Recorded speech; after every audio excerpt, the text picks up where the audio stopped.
because Serie B is it's a wild league and a lot of things go on. So it's a wild league. Well said. And I'm sure we'll have a lot of. We're gonna laugh a lot about our predictions.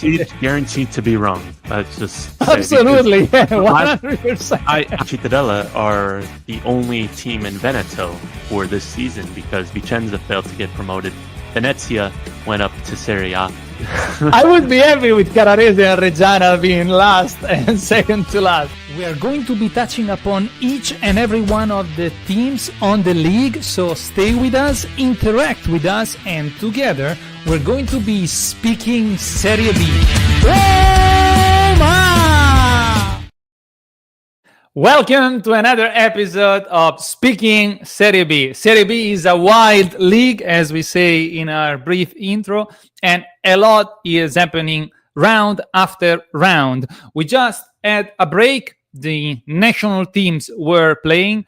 We will touch upon briefly what happened and where they played and the players that some, at least not all of them, we don't know it all, that participated to these national games. But mainly, we will be focusing, as usual, upon the predictions we made on the previous round and see how we did with that. And we will be making the predictions for the upcoming round that starts on Friday. Together with me, as usual, is 𝐏𝐫𝐞-𝐑𝐨𝐮𝐧𝐝 of Cheetah Calcio USA. Jake, welcome. Hey, Elia. It's good to be back. It's Serie B the international break is over and Serie B is back. So looking forward, the final 8 games. This is it. This is the last dance, or we're in the end game now. So indeed, rush finale. Does it make sense in English to say the final rush? Yeah, I mean, we don't really say like the. No. I know like what it means. Like it's like we basically in the final, like the run-in, as we say. So final 8 games. There's going to be no breaks in between. It's just week in, week out. Go, go, go. Let's do it. Right. So you see, speaking Serie B always more cultural. If you want to learn English with me, learning from Jake, please join our. No, I'm just kidding. But we're always trying to improve ourselves. As you know, English is not my mother tongue, so I grab any opportunity I can to improve. That being said, I was asking my wife, the regia, the behind the scene, which one were the Eagles, the Aquiloti that took part to the national teams. She said Bertola didn't come up, but I'm sure he played. Čolak was called by his national team. We had Lapadula, who played with Peru. Nagy, you were right. You were saying because before we started this episode, got called by the Hungarian national team. 𝐏𝐫𝐞 has been called again by the Italian national team. And how did Cittadella do as far as players? And somebody played at the Tombolato, so tell us about it. Yes. So, speaking of the Italian national team, or actually the U21s, they did play a friendly at the Tombolato last Monday against Denmark. And yes, I'm looking right now. Bertola did play the full game in that match at the Tombolato. And, I see here Sebastiano Esposito. That's not the Esposito on... I think it's his brother. He plays for Empoli. Yeah, it's the 3 of them. Salvatore Esposito got called in the past, but by Mancini, I think, the national team that was coached by Roberto Mancini, but I don't know if he played or just a handful of minutes. Francesco Pio played a lot with the under-19 and the under-21. He got called this time again, but he got slightly injured, so he preferred to come back in Spezia, and he should be available for this weekend game. Maybe not from the first minute, but he should be ready to play. Yeah, so Spezia obviously has more, international players playing everywhere, and usually for Cittadella, that's not necessarily the case. There's maybe like 1 or 2 that goes to the undernational, like the Italian U21s, but wasn't the case this time. But we had 2 players on international duty. One, Elan Castrati for the Albanian national team. He's been a regular call-up for Albania. He was with the team in the Euro 2024. However, he's usually the second choice goalkeeper, so he doesn't see the field, and he hadn't actually made his his competitive debut, whether that be in a Nations League or qualifier or Euro, whatever. He had never played. That changed though. That happened on last Friday. as Albania was playing England in the World Cup qualifier at Wembley, believe it or not. And lo and behold, in the 82nd minute, 𝐏𝐨𝐬𝐭-𝑑𝐨𝐮 made his debut coming on as a substitute appearance for Tomáš Strakosha, who got injured. And 𝐏𝐨𝐬𝐭-𝑑𝐨𝐮 played 8 minutes at Wembley in front of 80,000 fans against, Jude Bellingham, Harry Kane, all those stars for England.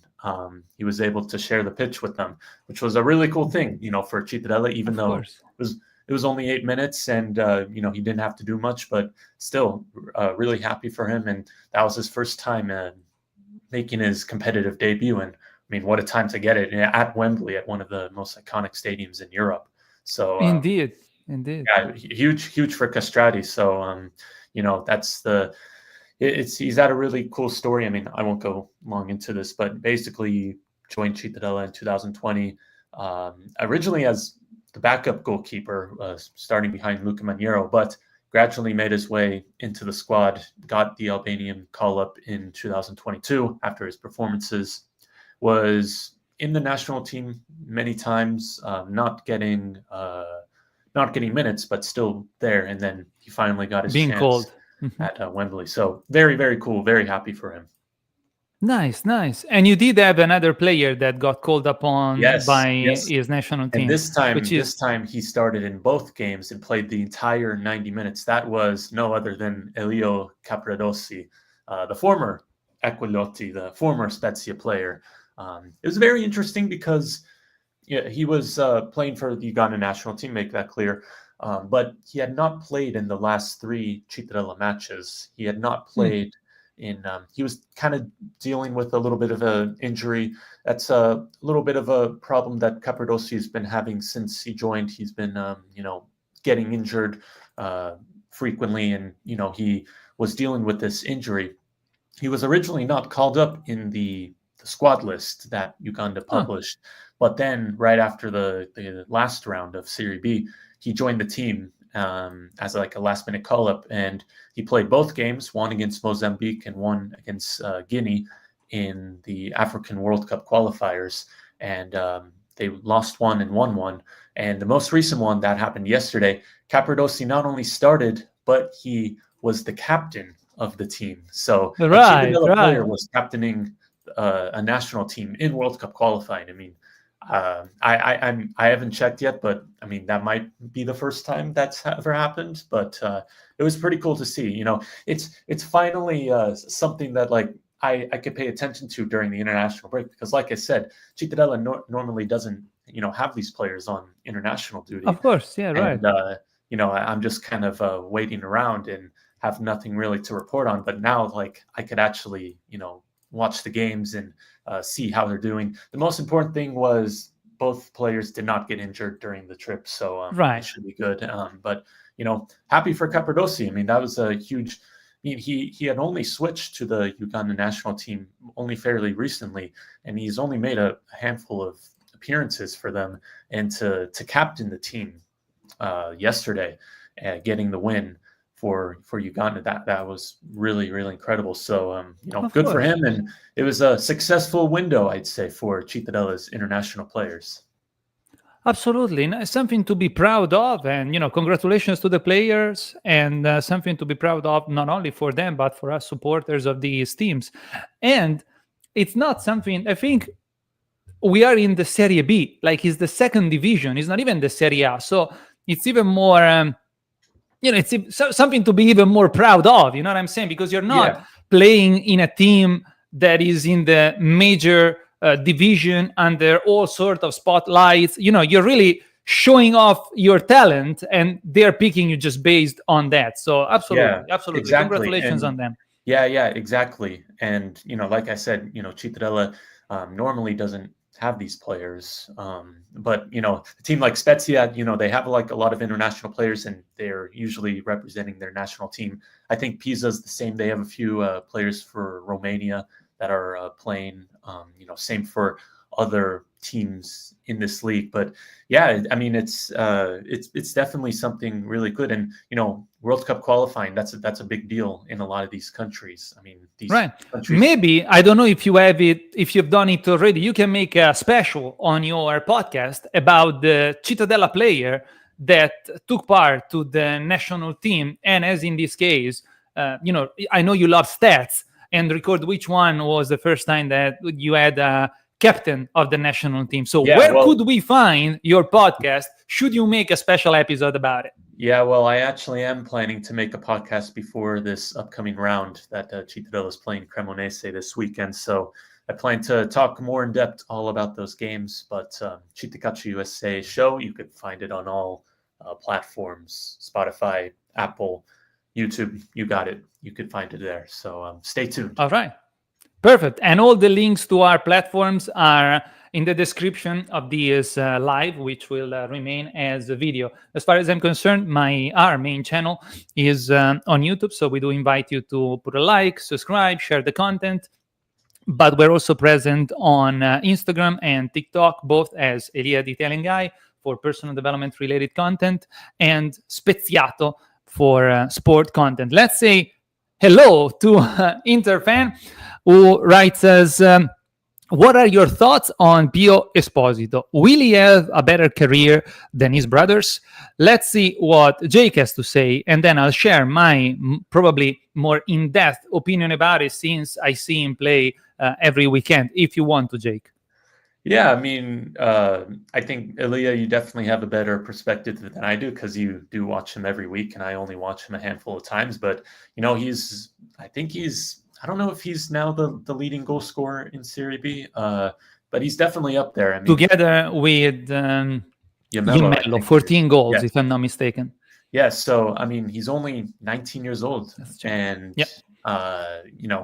he's on loan from Inter. So for Spezia, I think you have to enjoy him, because, whether Spezia goes to Serie A or not, I don't know how likely it is that he'll renew the loan or get purchased by Spezia. So it's interesting. But I mean, yeah, like all three of the players are playing at a really high level. And, I think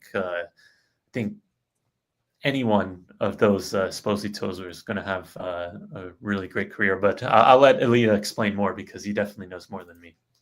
Yes, briefly before we jump into our predictions and carry on with our regular episode. First of all, yes, I can confirm you that Francesco Pio Esposito is leading together with Pietro Iemmello with 14 goals, followed by Lorientè of Sassuolo. So we have the privilege of seeing Francesco Pio Esposito for the second consecutive season with our white jersey, con la maglia bianca. And he's definitely one of the most talented Italian strikers of the current period, the current time. As Jake said, only 19 years old. And compared to last season, he's a completely different player. So last season, it was the first season that he played among the professionists. And it was a big jump from, the youth teams, only 18 years of age. As Massia said, he probably would have been able to perform better should Spezia have been able to remain in the major league, because we know that the Serie B soccer is much more physical, is much more, the defensive lines of the teams are really beating you up. And when you are so young and you are lacking experience, is difficult to be able to express yourself, no matter how talented you are. So this season we saw him already from the how do you call it, il ritiro, the preseason, basically when they were training. He arrived that he was already physically bigger. He bulked up a lot of muscle. So this season is much more difficult, even for experienced defensive players, to move him around, to put him out of balance. He's just much bigger.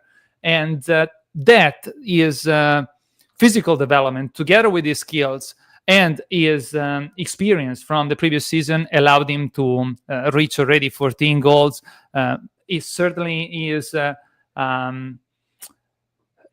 will play a part in the national team for the future. I don't see any other Italian striker as good as he is And as far as the brothers, it's just incredible that all of them are so talented. The one that I know less, of course, is Sebastiano, because he never played in Spezia. But probably among the three kids, among the three Esposito, the most skillful player is Salvatore. But of course, they're all playing differently. And especially for, Sebastiano and Francesco Pio, if I'm not mistaken, they are both strikers, although slightly different as far as technique and skills. But Francesco Pio Esposito is the only midfielder. So the question was, will he have a better career than his brothers? I think that next season, as Jake was saying, he will go back to Inter Milan.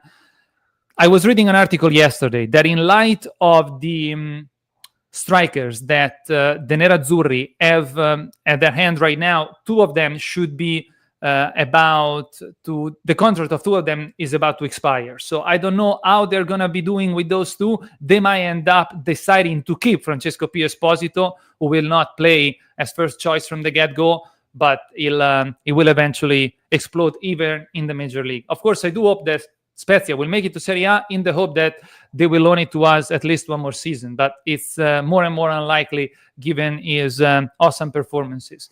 I see that Interfan wrote again, but before, let's carry on with analyzing our previous predictions. Thank you very much, Jake. I was checking the page that I had open, and then we'll carry on with reading other comments. Give me 1 second to set it up, and we go from here. I can't present, share screen, and here I have it. There you go. You can start with what were the predictions that we made on the 30th round of the Serie B, starting with Palermo, Cremonese. This feels like it happened so long ago. I mean, I barely remember these games. Just a lot has happened since then. But this was a big game. This was a crazy game on Friday. Palermo losing against Cremonese. They had a 2-goal lead in the second half. Cremonese fighting back in the last 15 minutes, I want to say. Last 16 minutes of the game. They fight back and they get the win in Palermo. So crazy game in the Renzo Barbera for that. We had Frosinone defeating Brescia 2-1. Frosinone getting another win. That is before we move on, if I might add. Sorry, Jake. Oh, yes, go ahead. If I interrupt. Yeah, Palermo Cremonese, this was a very important game for the playoffs position. And with this win, Cremonese clearly continues to gain points as fourth place on to Spezia, and Palermo slides in ninth place right after Bari. So right now Palermo is out of the playoff spots after this home loss. So this could be a critical game for the rest of the championship. So there is more and more pressure for Palermo that has invested a lot of money to be among the protagonists of this Serie B season. Correct. And so, the following game, Frosinone Brescia. Frosinone getting a third straight win, and they're now out of the relegation zone altogether. So that was pretty impressive, getting another win over a relegation rival. Juve Stabia defeating Modena 2-1. Juve Stabia continuing to fight for that playoff spot, and that was a very important win over Modena at home. Cesena Spezia, this was 0-0. Spezia coming off the emotional win against Pisa, and they were playing first because originally Pisa Mantova, that was going to be played right after, or at the same time. Right, but due to the bad weather, they had to postpone it. You're right. Yes, correct. So Cesena Spezia, this was the game on Saturday. Very interesting game. I kind of had it off to the side while Cittadella was playing, and Cesena did score in this. It was ruled off for VAR. And then Spezia awarded a penalty. Lapadula missed it, and they ended up drawing. We knew this was going to be a hard game. I get a point for this for predicting a draw. Elia, what are your thoughts on this? Because you were. I'll get to it in a second. I was checking the current standing, And it's unbelievable how, Frosinone, it was really at the bottom of the table. Now I think the 5th consecutive positive result, 2 draws and 3 consecutive wins. And you see Frosinone with 33 points already. I'm not saying that they're going to have a comfortable end of the season, but it was really struggling. Just a few weeks ago, just a few episodes ago, we were talking about how difficult the situation was. I remember even journalists from Frosinone being almost not desperate, but really disappointed by this team that got relegated from the Major League. And now they have the same amount of points than Carrarese and Cittadella, and they seem to be, gaining momentum. And there are many other teams that are currently struggling, like Reggiana, Sampdoria, Brescia, Mantova, Salernitana, Cosenza, that are, much deeper into this fight to avoid relegation. So seriously, Serie B is unbelievable. In a matter of weeks, things can change really, really drastically and rapidly. As far as Cesena Spezia goes, it is a legit result, I think, also because I was surprised by the total dominance of Spezia in the first half. But then seeing how Cesena played the second half, I realized, and we had this conversation with the journalists that took part to our live post-game, if in fact was something that was prepared that way by the Cesena coach. Basically, to let Spezia not run off of steam, but we know how physical and how intense is the way Spezia normally plays and approaches the game, especially the first 15 minutes. Well, Cesena seemed that they let Spezia do his thing. They were able to keep the result on a 0-0, and then in the second half, they played a totally different game, and they had a couple of occasions. As you mentioned, the biggest regret for Spezia came from the missed penalty by Lapadula. Even before that, the fact that he decided to get the penalty when he had a clear opportunity already to score instead of getting the penalty, but because he miscontrolled the ball, he preferred to get the penalty, maybe more certain that he would have been able to score, and yet he didn't. So we're still waiting for Lapadula to score with the Maglia Bianca. Finger crossed. Hopefully he'll be able to score soon. We don't know even if he's going to be available for the next game in La Spezia, between Spezia and Brescia, because he's just coming back from Peru, and we know the difference in hours, and also he may be able to play only a handful of minutes. But it's a legit draw, nothing to say. We missed our opportunity to make a win away by missing the penalty, so it is what it is. It's Yeah, we were kind of talking about it, me and Elia, after the game, and we were just talking about. It's still a lot can happen in these next 8 games for them to kind of turn it around, but the two kind of winter market signings, Cicizzola and Lapadula.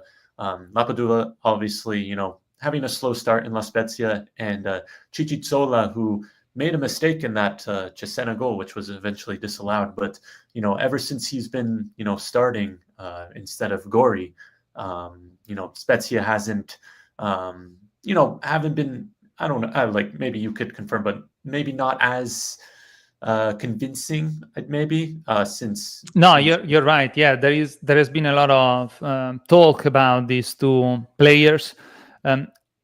I tend to think that, yes, Lapadula deserves all the confidence that the coach has been giving him, and he needs to, learn to play with the team. So in the hope that he's going to find himself and be able to make the difference, as most certainly is able to do, we need to play him. We need to have him on the pitch.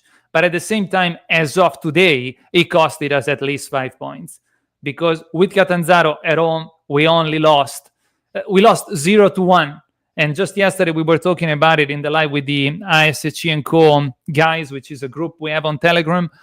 We were saying that we deserve the win. Somebody from the outside sees 0-1. You lost. How could you say that you deserve to win? Maybe you could say that you deserve the draw with Catanzaro. But up until we lost Lapadula due to the red card that he got, we would have deserved to win. And even when Catanzaro then scored, we were still offending. We were still going for the goal because we played a definitely nice game.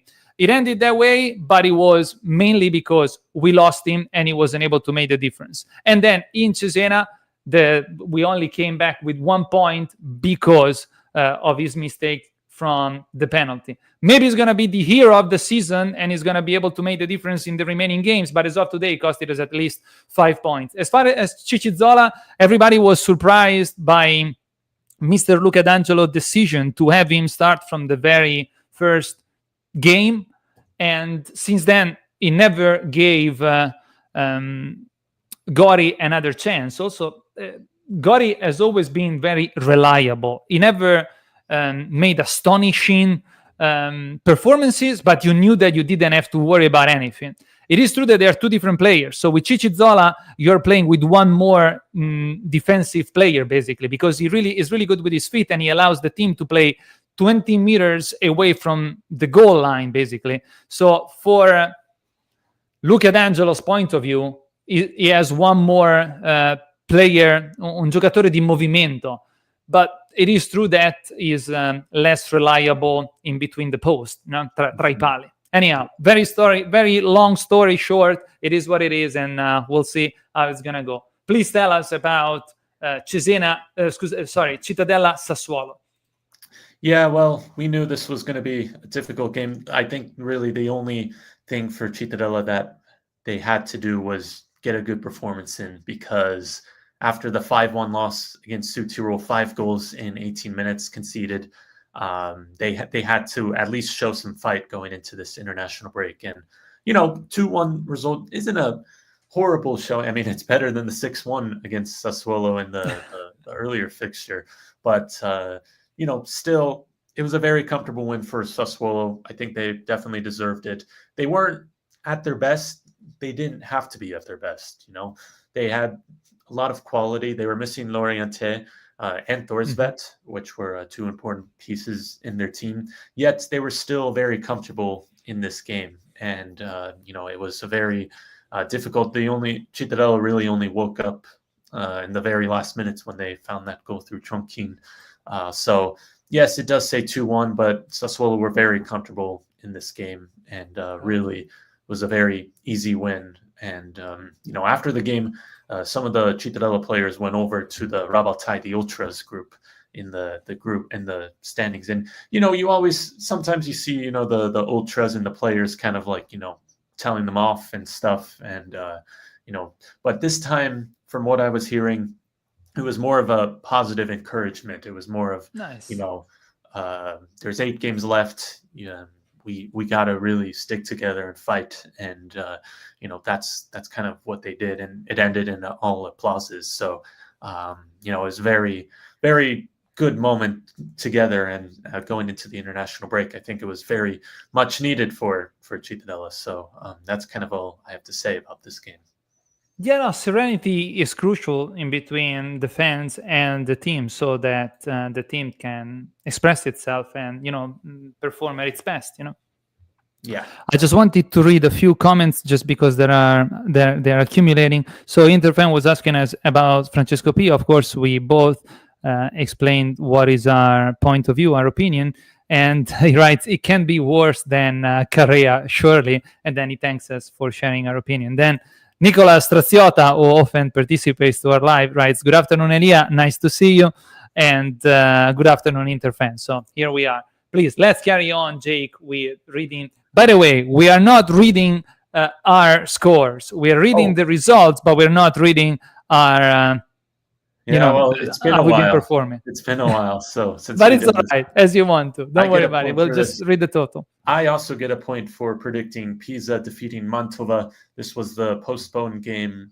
Pisa defeating, once again, 10-man Mantova. I know Elia likes to push that thing of red cards in Pisa, but this time it actually happened after the goals came. So really, I don't think it made that much of a difference, but it was. No, it wasn't one of these. It wasn't one of these. No.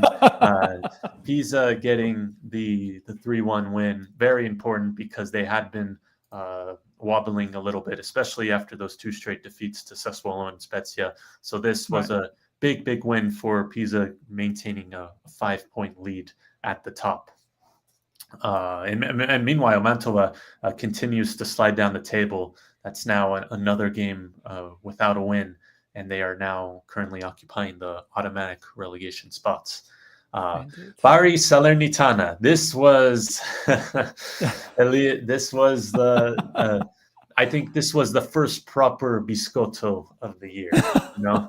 This was the game 0-0. Obviously it was a big crowd in Bari. Both fan bases have a strong connection.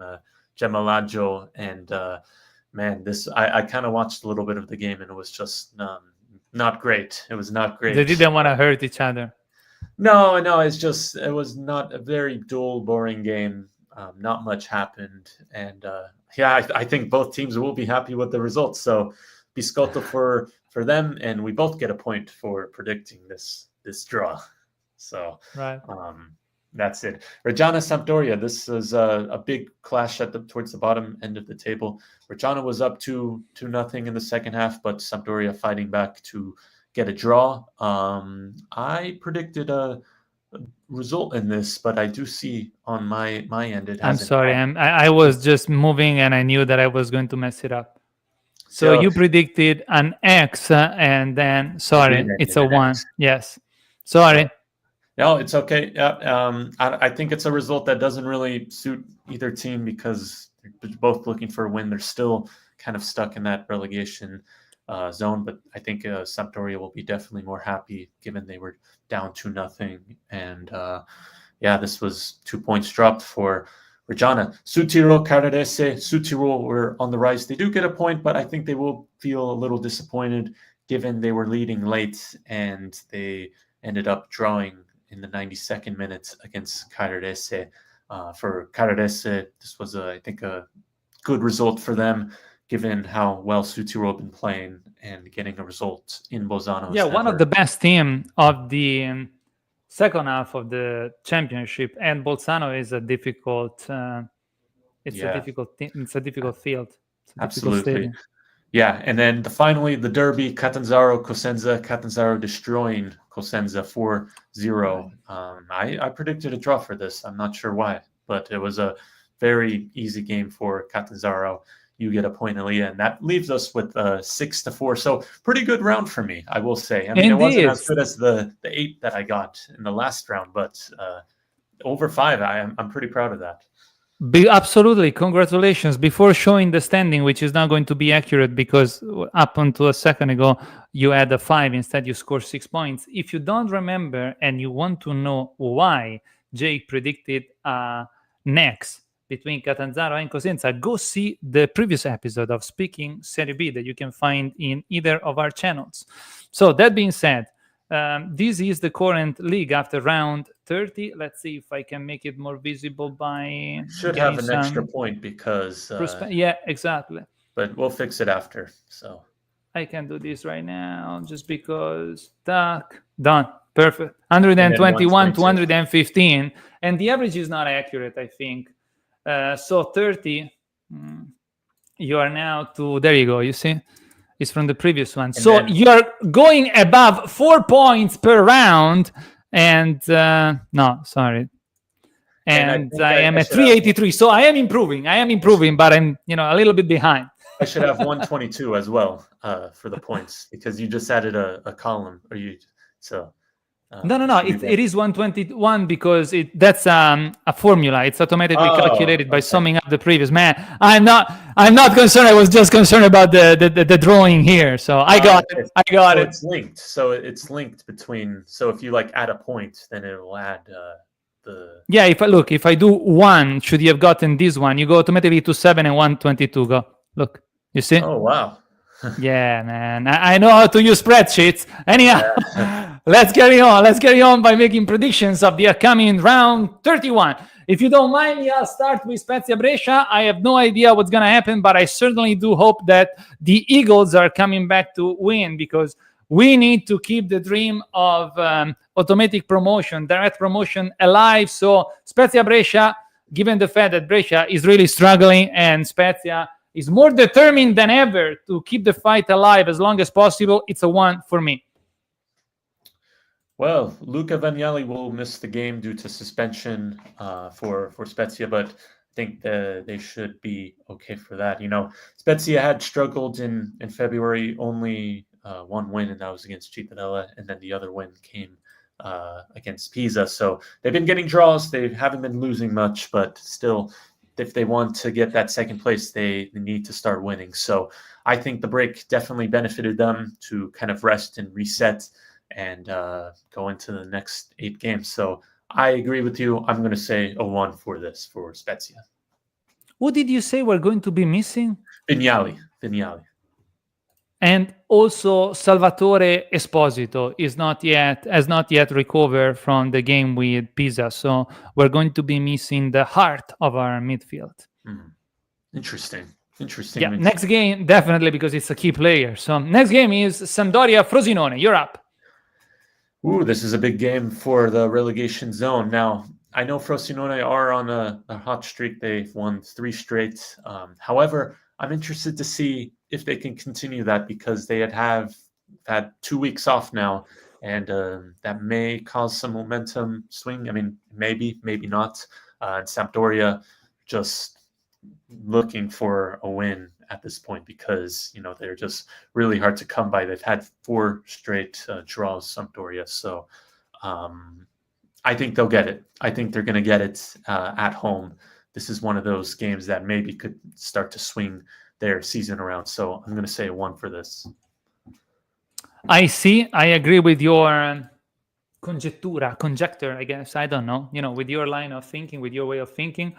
And Frosinone momentum will come to an end. And I do hope it does, also because I want Sampdoria to win, so that they will come the next week in La Spezia with the desire of doing well, also because it is a derby, also because they are coached by Leonardo Semplici, ex-coach of Spezia, the year of the relegation from the Major League. But, one thing is coming to Spezia with having to win. The other one is just with the desire of say, well, we can do well, but nobody's expecting us to win here this season. So anyhow, I agree with your line of thinking, and I do hope that they're going to win. So it's a 1 for me as well between Sampdoria and Frosinone, which leads us to the next game, which is Mantova-Südtirol. Mantova is really doing badly. Only 2 draws in the 5 most recent games, and the others are losses. So 3 losses, 2 draws. And they're winless in 8. Winless in 8 games. Mantova. They haven't won 1 game in the last 8. Is that what you're telling me? Yes, and they haven't won a home game since December. Mamma mia. So they're currently sitting in 18th place with 30 points, the same amount of points that Salernitana has. They will be facing Südtirol, which, as we said earlier, is one of the toughest teams to face. And in the last 5 games, 3 draws and 2 wins. So the best that could happen, I would say, it's a draw on this one. Because Südtirol is in a much better momentum. So it's an X for me on this one, we'll see. Sorry. Yeah, this is kind of hard to predict, because I was looking at some of the remaining schedules for some of these teams in the relegation zone. Mantova have a pretty hard one. I mean, not only they have this Südtirol game, which is, as we're looking recently, very difficult to play, but then after that they go away to Brescia, but then starts a streak of 4 very difficult games. They have to play Spezia, Catanzaro, Cremonese, and Cesena. So this is I think these next 2 games are very important for Mantova if they want to have a chance to survive. So, I mean, I hate to agree with you once again, but I also see an X in this game, because, I think I don't see Mantova losing, yet they're playing at home. I think they should do enough to get a draw. All right, yeah. Next is Cosenza-Pisa. Speaking of, the 2 opposites of the table, basically. Yeah, 2 teams very in opposite directions. Cosenza 5 points adrift in last place. They're always in this position towards this end of the year, yet I think this is, one of the worst positions that they've been in here. Usually kind of in the mix, kind of like where Mantova or Brescia are right now. But they're 5 points adrift in last place, and they're playing against Pisa in in Cosenza. Listen, they played to a 2-2 draw the last game in December between these two sides.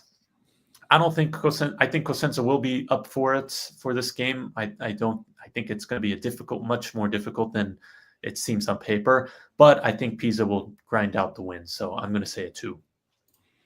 All right, so finally we get to disagree about the predictions of this round. I do follow your line of thought. I can't disagree with that, but I just want to hope that, as we say, the wolves never die, as our friend Antonio Palopoli told us.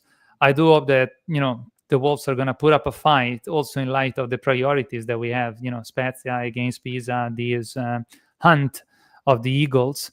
And maybe a 1-1, giving a penalty to the home team in the last minutes of the game. I just hope that something can happen that could at least help Cosenza to not be defeated. Although it might happen like 0-3. I don't know. So I do hope, and I want to predict an X on this one. And we'll move on that way to the next game, which is Modena-Catanzaro.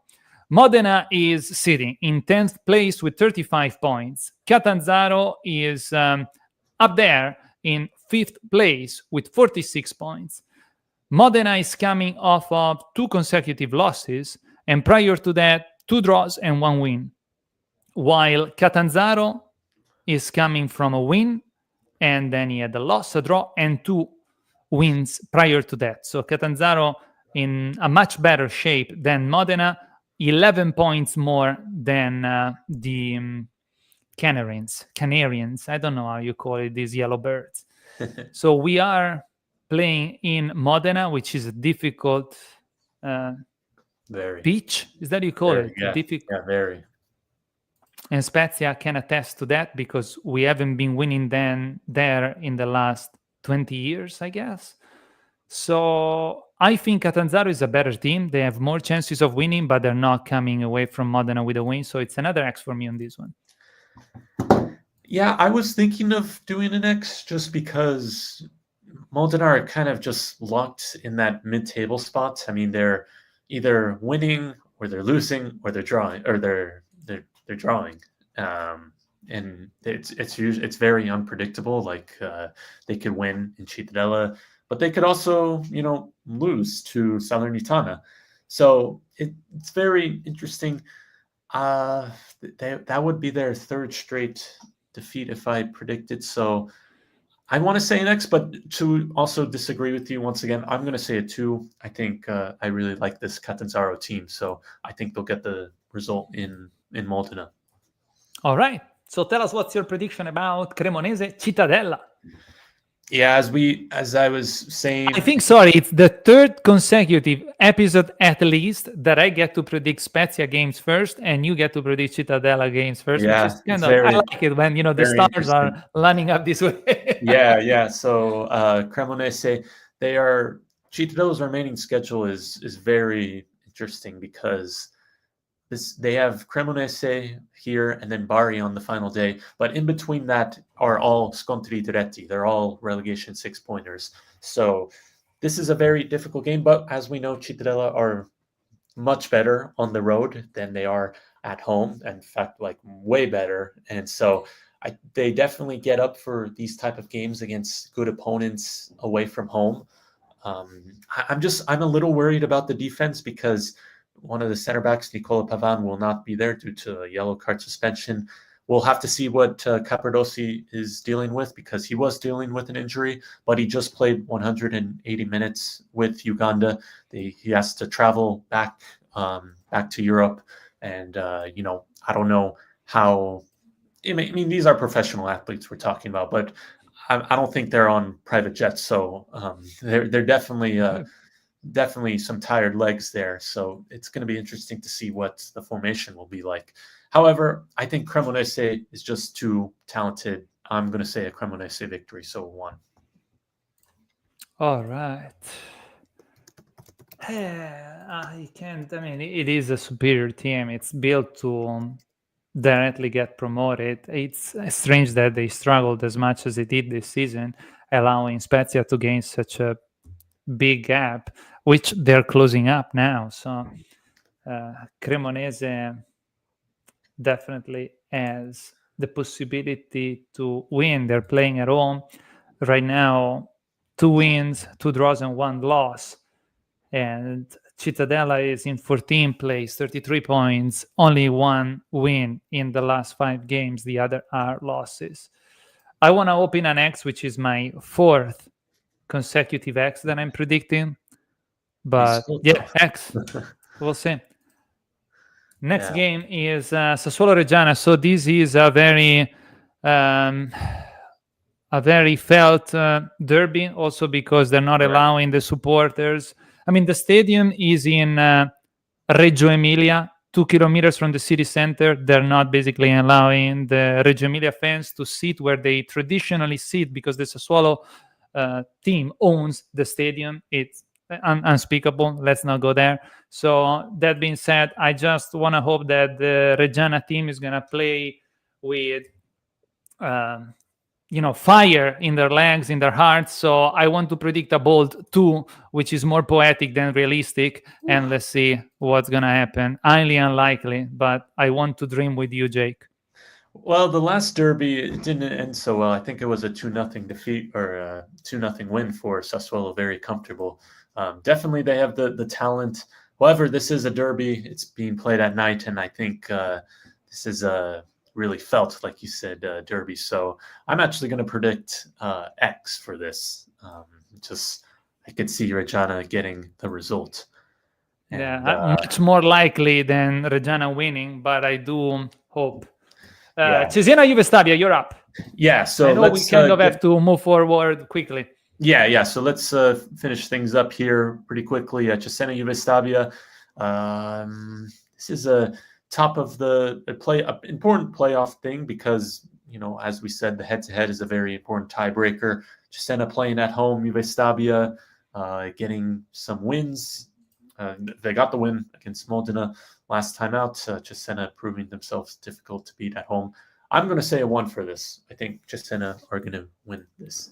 And look, I agree with you. I'm just going to say Cesena Juve Stabia 1 and move forward just because I saw a very solid team. And at home, they're difficult. It's a solid team. I don't remember Juve Stabia and how well they're doing, but Cesena was a very good team that Spezia just play against. So the next one up is Carrarese Bari. Bari is sitting in 8th place, and they want to reach to stay in the playoff spots. I assume only 1 point lead on Palermo.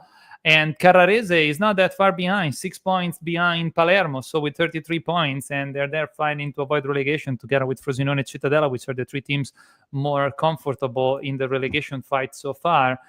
Carrara is a difficult that's right. Stadium, Stadium de Marmi. I don't know what to say.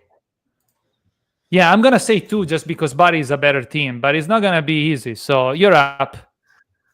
I'm going to say an X for this just because I don't – it's another game where I could really see it go either way. Carrarese has been getting a lot of draws recently, so I think that's going to continue. I think they'll I don't know if – I think it'll be a 0-0 type of game. All right. Salernitana, Palermo. That's an interesting one. Yeah, final game of the Sunday, of really the match day. Palermo, we've been saying how inconsistent they've been.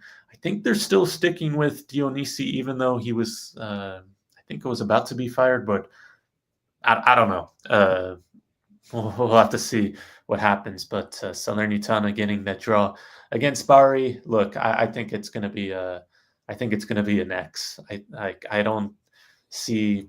It's just Palermo is just one of those teams where like you could just shrug, and it could really go either way. It could go either way. I don't see Salernitana losing just because they would just aim for direct relegation and the double drop down from Serie A.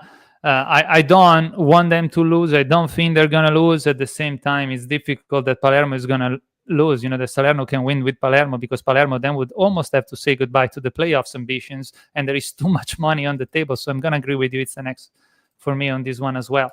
To find out how we've done with these predictions, join us next Wednesday at 7 p.m. CET. So Wednesday, April 2nd, and we'll be here with you guys from the chat as we did today. We have some more engagement, and we love that. And we will be speaking Serie B. Serie Jake. B. Yes, speaking Serie B. Thank you, Elia. We'll see you next time. You can follow us, 𝐏𝐫𝐞 USA, Instagram, Twitter, YouTube, and yeah, 𝐏𝐫𝐞 USA show on every podcast platforms. And yeah, we will see you next week speaking Serie B.